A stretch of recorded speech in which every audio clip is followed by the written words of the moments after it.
Good morning. So I am filming this. Today is Friday. I woke up early today, got a few things done, and so I wanted to film a video before my son woke up. My daughter's up. If you hear her, is what it is. So anyways, today's video is going to be a budgeting video. This can be a little bit controversial and difficult and confusing. So with all of that being said, first things first is if you really want to learn something new, go get a pen and paper out. This first video is going to be a two-part video. It's going to be it's going to be a little bit long, so just bear with me, but I promise you it'll be worth it. This part is more of just learning why we do what we do, as well as the steps and like the roadmap to get where you want to be. The next video is going to be a step-by-step process on what I do to actually budget each time we get paid. So what I do in my planner and how I write that out and how I just stay on track. But this video, it's very important that you understand why and where you're going first before you actually start the what. So with that being said, I'm going to jump into this. I hope you have a pen and paper out right now. And I want you to label from 1 to 7. There are 7 baby steps that you need to do. Okay, go ahead. Close the door.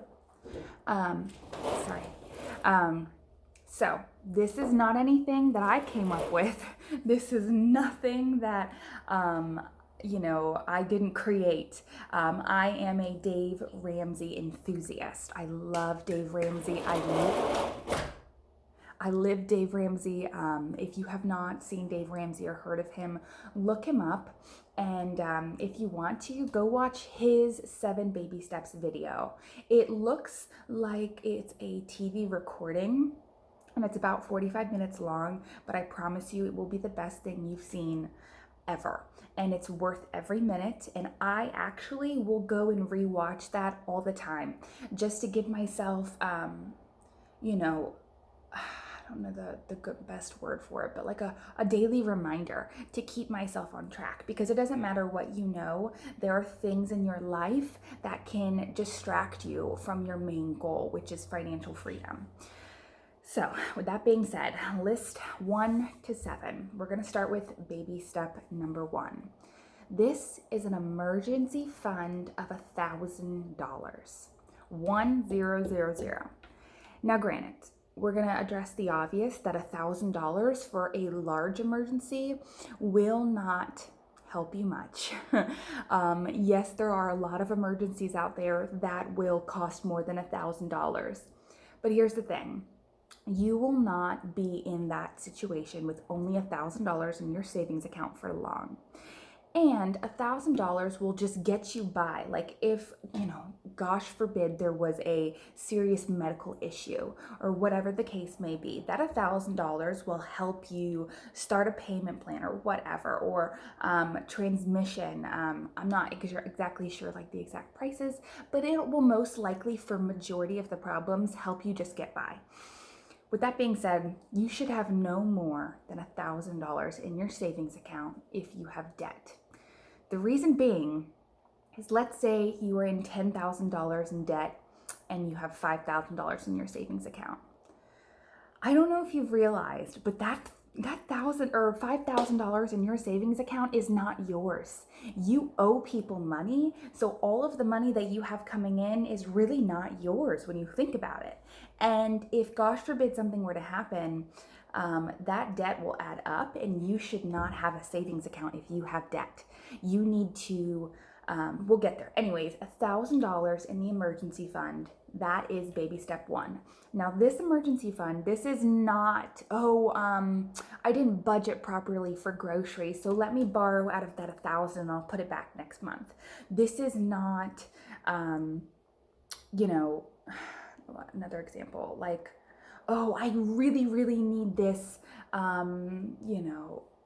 I don't know, I'm not thinking clearly, but like I really, really need this. I will borrow it from the emergency fund and I'll put it back next time we get paid. That is not this fund. This $1,000 is not touched unless someone is dying, unless your electricity is about to get cut off. This is for emergencies only.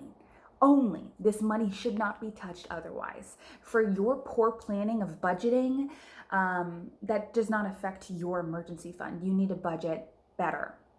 So, baby step one, if you don't have a savings account, you need to focus on first saving that $1,000, because on this journey of these 7 baby steps, we're going to get there, but you need Murphy law. If you've not heard Murphy law, it's if anything bad, if it could happen, it will happen. And when you're not prepared, that's when it strikes. That's just how it works. That's just, life. And it's just, you have to be prepared. So before going along this journey of getting debt free, you need to make sure that you are prepared. And the way to be able to start your debt free journey is have something to fall back on, and that's that emergency fund. So first step is save $1,000. Now, you may say, I can barely pay my bills. I'm literally living paycheck to paycheck. How the heck am I supposed to save $1,000? Well, okay, take a look around you. What can you sell? What can you get rid of? What side hustles can you do? Can you go clean someone's house for $50, $100? Can you sell, a fancy chair that you have sitting in the corner of your house that never gets sat on? Sell that for $50. This little nickel and dime doing things like that, you can quickly gather $1,000. Along this journey, this is about sacrifice, but it's for the greater good, and I promise we will get there. So anyways, quickly save $1,000 as absolutely fast as you can. I'm going to pause real quick. And something that Dave Ramsey says is he wants you to be gazelle intense. Now, here's the thing. The difference between being cheetah intense or tiger intense or gazelle intense is this. A cheetah is when it's hunting for prey. It will give its all in that first, 60 seconds, right? It will give its all in 60 seconds and it runs out of steam. And from there, it gives up, it has to go cool down, and then it'll try again the next time it sees another weak animal.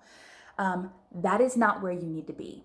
When a gazelle is being chased, it is running for its life, like literally running. This gives me chills because this is how you need to be about your finances. Finances are the number one reason for divorce in America. Finances are what everyone fights over. Finances are what break families apart. I could go on and on. So why in the heck would you not give finances your full attention? This is not about being money hungry or having your priorities in the wrong area. But if you know there's a leak in your boat, and if you know this is a common leak for all the boats, why would you not focus your attention on there and prevent the problem from happening before waiting for your boat is sinking and you're in knee-deep water?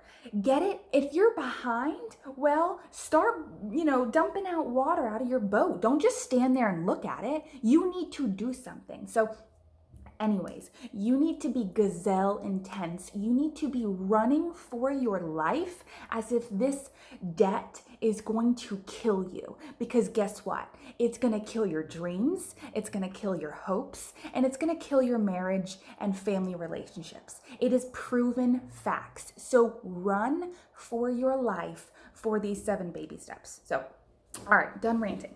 Now, save the $1,000, gazelle intense. That's baby step 1. Baby step 2 is to get debt free. Now, that sounds, great and all, but for a lot of people, they are in so much debt, they don't even know where to begin. They are drowning and they don't even realize it. They're drowning so much that they have actually accepted the debt. They believe that debt is just a normal way of life, and I am here to tell you it is not. You should not get used to debt. You should not accept a car payment.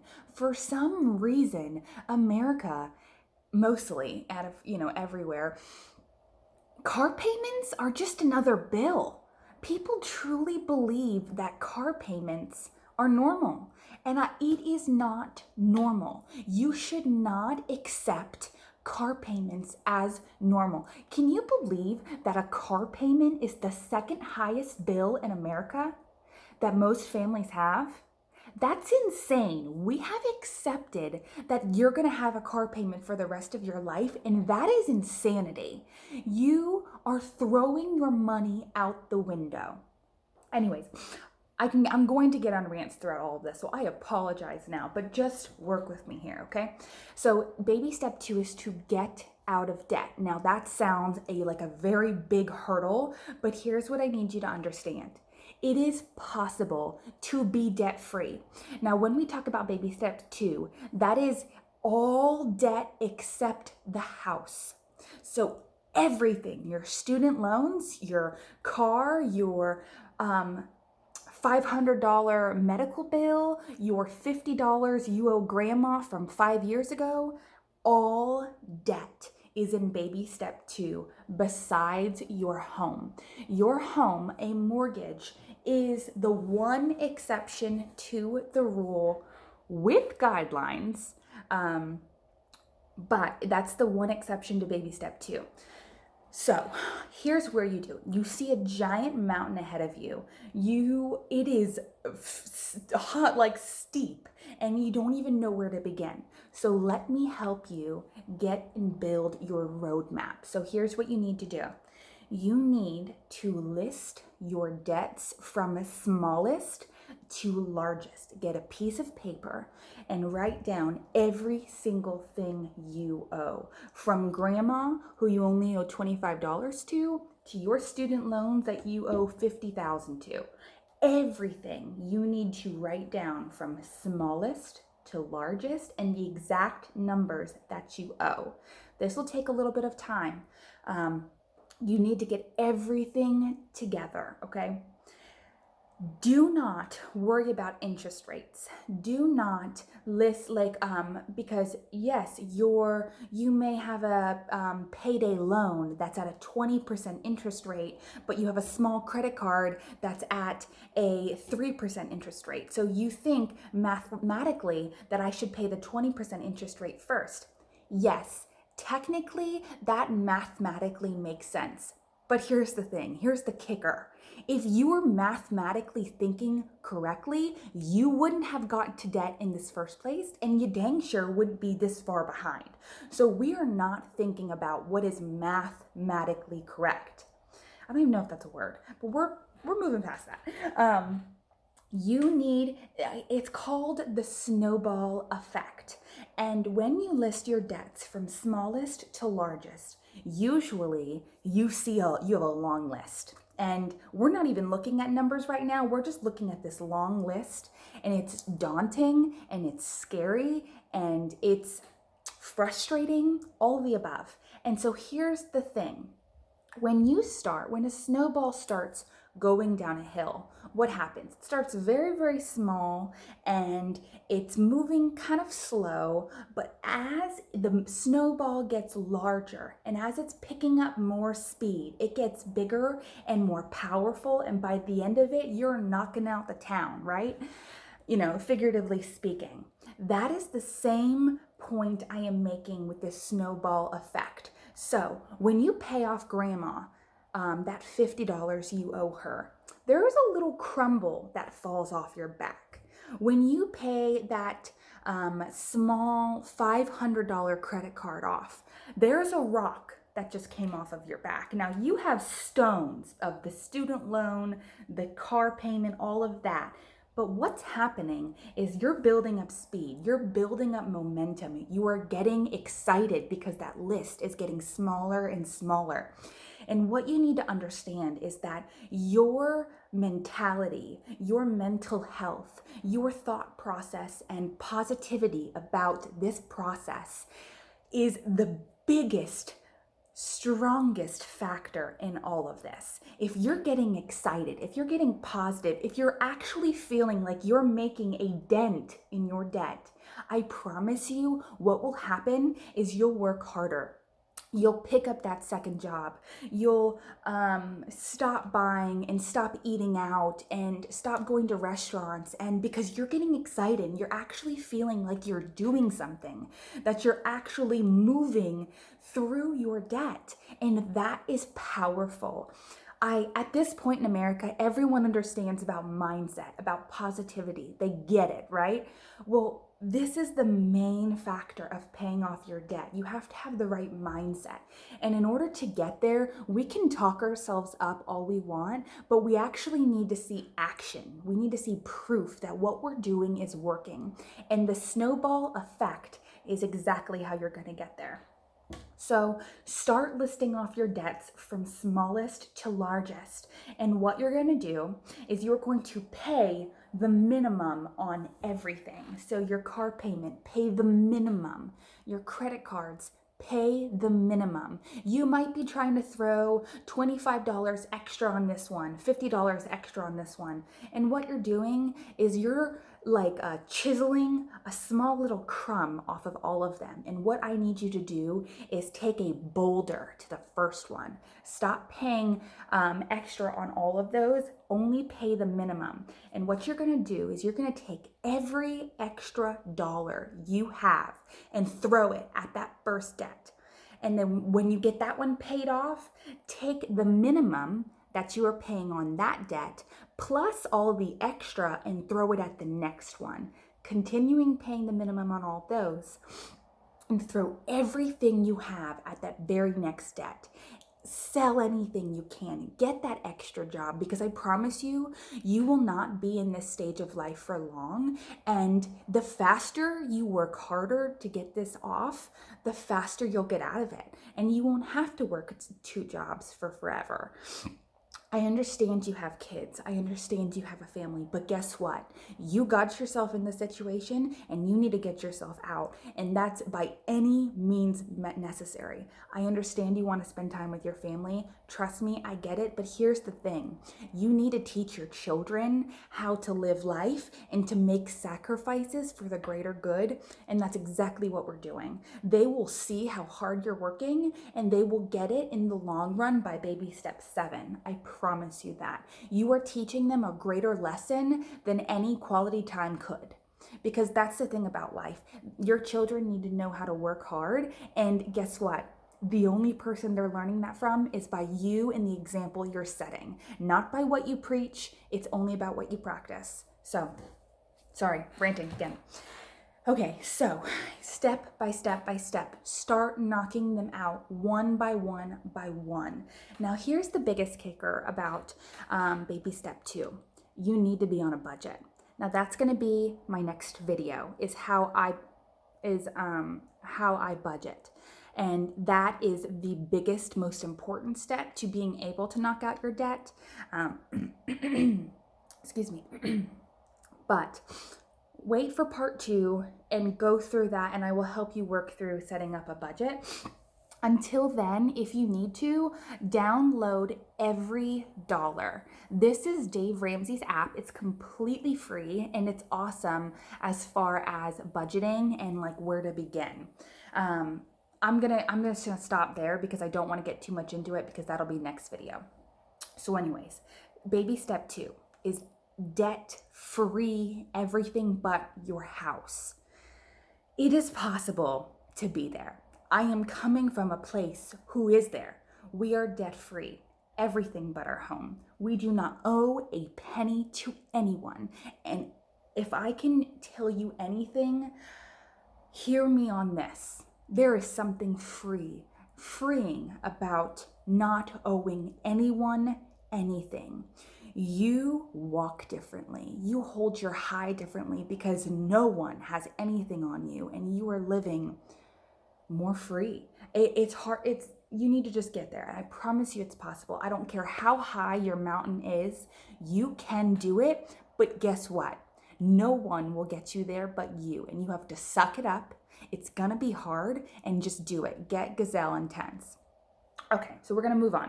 Baby step number 3. Now, if you were fighting me on the $1,000 emergency fund, I have a lot of friends and family who feel who will not give up their savings because they're scared, even though they're swimming in debt. But that's besides the point. This is where you start preparing, and baby step 3 is building your emergency fund. Now, this is 4 to 6 months of expenses. This is not in an investment. This is not in a mutual fund or like CDs or anything like that. This emergency fund needs to be accessible. This emergency fund is for emergencies only. This does not go in a 401k. This is not borrowed on or lended out. This emergency fund does not exist. It's not there. You need to open a separate bank account. What we have done is we don't even have a debit card for our emergency fund. We have a separate bank account. We can access it if we need to, obviously, through like going to our bank, but we have no daily access to it as far as like debit cards, because guess what happens? You're going to be at that grocery store and you're going to be on such a tight budget that you may have grabbed $25 over what you actually have to spend on groceries. Well, what are you going to do? You're going to grab for that emergency fund and, oh, I'll put it back later. That mentality is how you got here in the first place. That mentality is how you got in debt and you're still in it. That mentality is dangerous. You will not borrow that money. That money does not exist. Now, 4 to 6 months, the reason why there's that gap is because it's whatever you feel comfortable. We feel comfortable with 6 months. If my husband, because he's the sole breadwinner, whatever, if he were to lose his job tomorrow, we need to be able to pay our bills. Because guess what? We don't own a credit card. There's no debt. There's no credit cards that we can fall back on. And if you're falling back on that, then it is a very tricky game you are playing, and you're playing it with the devil. And that's exactly what credit card companies are. That's exactly what big banks are. They are the devil stealing your money because you think you're smarter than them. I promise you, you are not smarter than those credit card companies. Your rewards points, your benefits, your whatever. If you truly think that they're just giving things away for free, that they're just money matching 3% for free, these banks make billions and billions of dollars of people like you who think that you're actually making money from them, but they're making money off of you.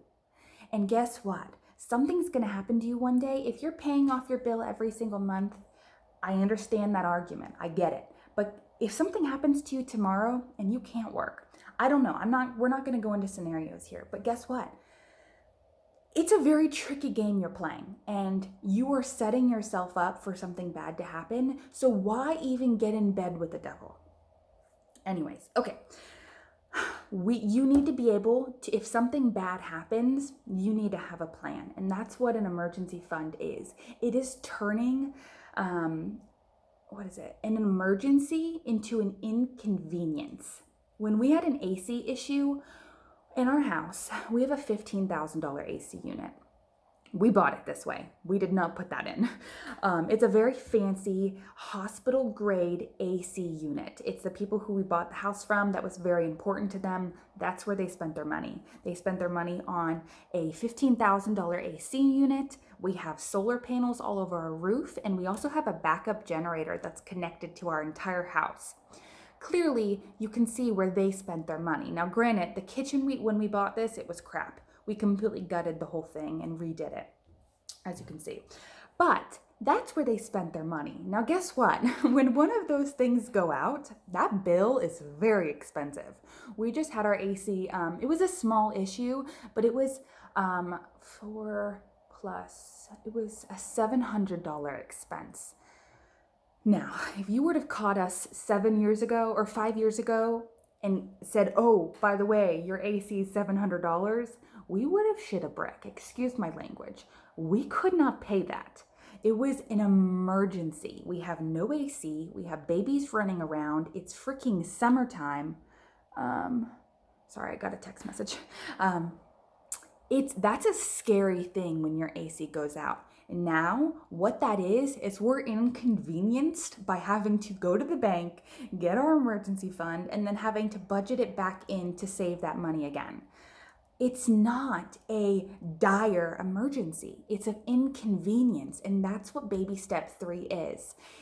You need to understand that once it's a rainy day fund, and guess what? What we've learned is it's gonna rain. It's just a matter of when. And if you haven't had any of these issues, trust me, you've just gotten lucky. It's only a matter of time. So you need to prepare for the rain and have an emergency fund. 4 to 6 months. We prefer 6 months, but it's really up to you. That's baby step 3. Baby step 4. Now 4, 5, and 6 all kind of happen at the same time. They're all can be done at the same time. So but you don't do any of this until baby step 3. 1, 2, and 3 are complete. Baby step 4 is to be investing in your 401k or whatever you have, but investing 15% of your income into some type of retirement fund, whatever you have, a Roth IRA, 401k, whatever. Now, if you're in debt, here's a kicker, and this is a hard one for a lot of people. You should not be investing money if you are in debt. That money that you're putting away is not yours. It's not. You owe people money. You should not be investing. And it's counterproductive because the money you make in your investment fund does not match that 20% interest rate. Forget the mathematics about it though. If you are investing into a 401k or anything like that, do not take money out of your 401k or any investment that involves getting penalties from taking that money. You do not touch that money. You do not take that penalty, but you should pause it. Pause the investing. Now, I know this is scary for a lot of people, but guess what? You should be getting through baby steps 1, 2, and 3 very quickly in less than 2 years. And then you can start investing gazelle intense. But anyways, you should pause all investing.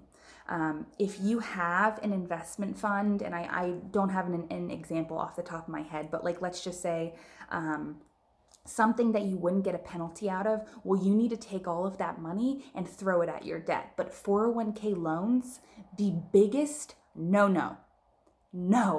Do not borrow on your 401k. You should never touch that money.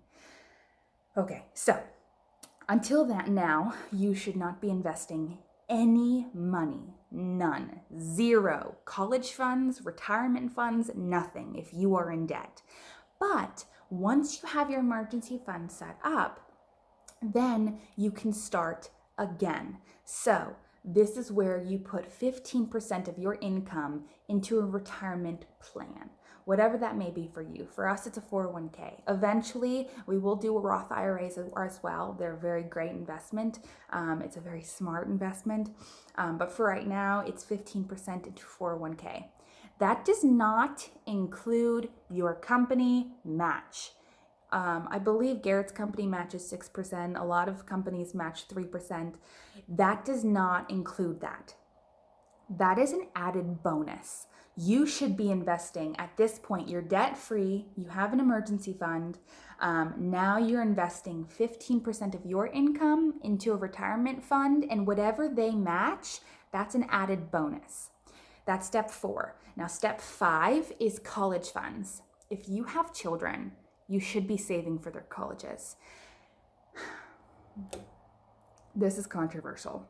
A lot of people think that their kids will figure it out on their own, that they could potentially be smart enough to get a scholarship, which you're really banking on something that may or may not happen.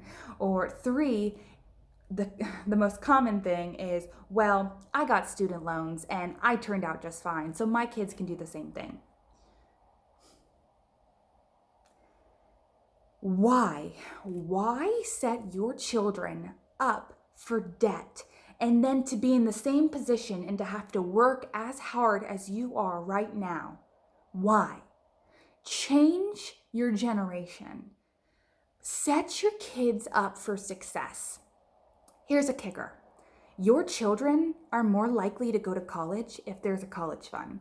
Now, I am not only that type of person where everyone needs to go to college. Absolutely not. I'm a hairstylist. I went to college for a year and decided it was not for me. But guess what? I would not have done that if my dad didn't do Florida prepaid, because we did not have the money by the time I went. We had the money growing up. Trust me, my dad had a lot of money. But guess what?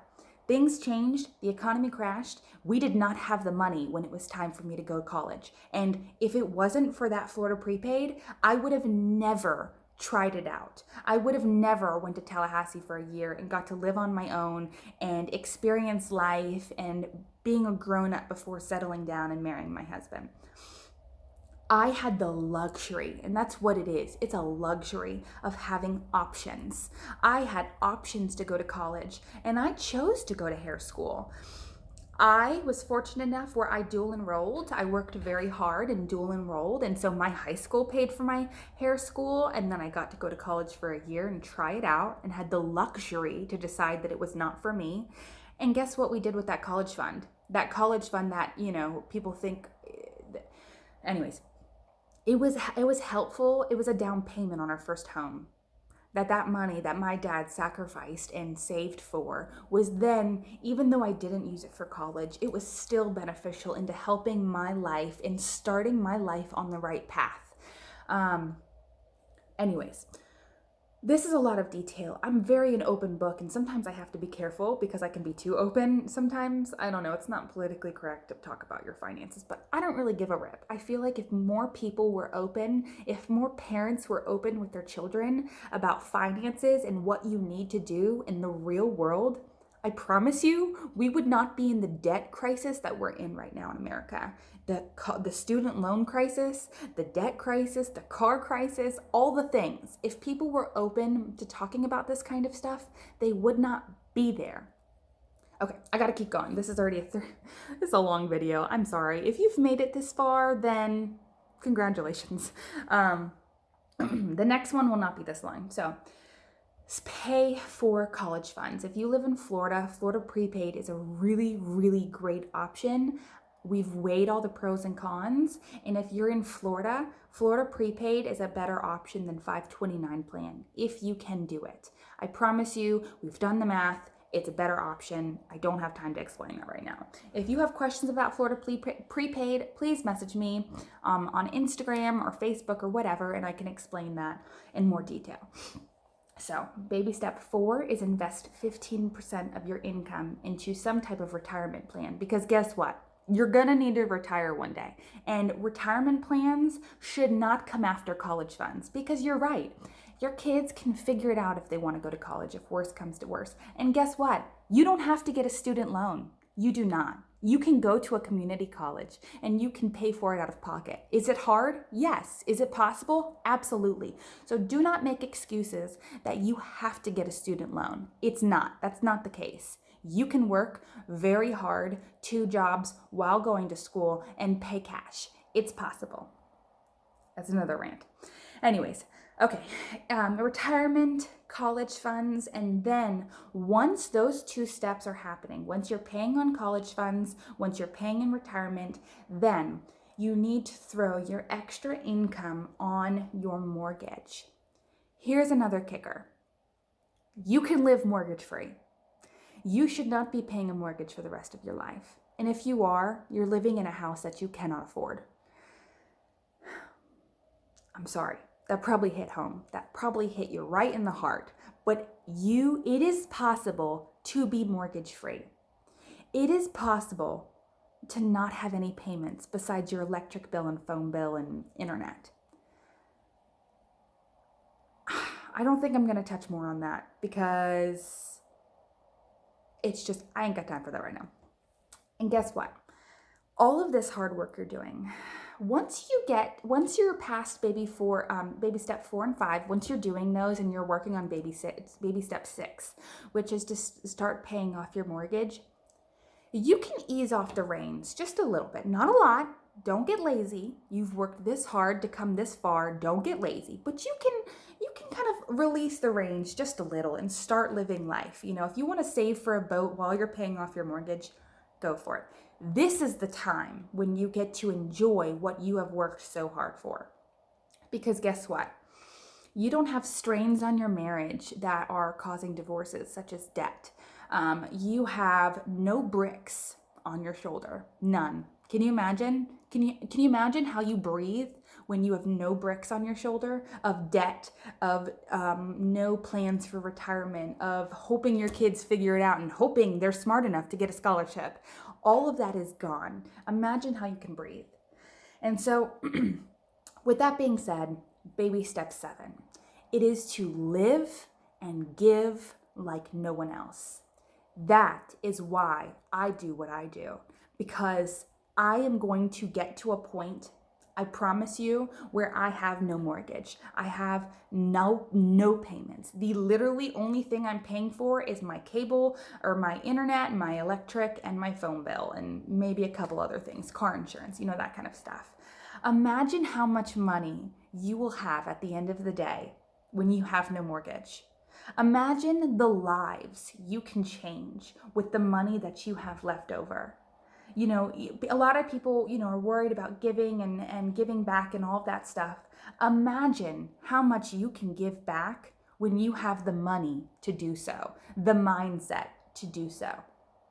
This is the roadmap to where you are going, is to get to a place where you can give like no one else. You want to go to Europe? You can go to Europe. You want to go to Greece? You can go to Greece, because guess what? You have the money. You're not nickeling and diming and robbing Peter to pay Paul to go somewhere that you cannot afford. You cannot go on vacations when you're in debt. You should not be in restaurants when you're in debt. That's not your money. You're throwing money out the window. Take that $10, $30, $40 that you're paying for a restaurant and just throw it out your car window, because that's what you're doing. That was a lot. I know it was a lot, but I promise you, if you live by this, it will change your life. And I mean that more seriously than I've ever said anything in my entire life. Also, if you've made it this far and what I have said has intrigued you, please, for the love of God, go watch Dave Ramsey. Go watch Dave Ramsey 7 Baby Steps. Even though you just heard it from me, I promise when you hear it from him, it will change your life. He has a YouTube channel that posts every single day. I listen to every single video, because although those people may not have the exact same situation I am, I guarantee you that at some point in your life, you will face what they're facing, or you will know someone who is facing what they're facing, and you will be able to help and guide someone through it because you have heard what to do. They have debt-free screams, and I promise you, those screams give me chills every single time I listen to them. It's amazing. They have all the things. Anyways, go listen to his videos. He has books, and I did not buy them. I found the audiobooks on YouTube. Go look them up. Anyways, if you have made it this far into 40 minutes of my video, please like this video. Please subscribe to my channel. Comment below if you like this video. I will definitely be making more. Finances are something I'm very passionate about, as you can see. And if you have any questions, please feel free to ask me. I am an open book.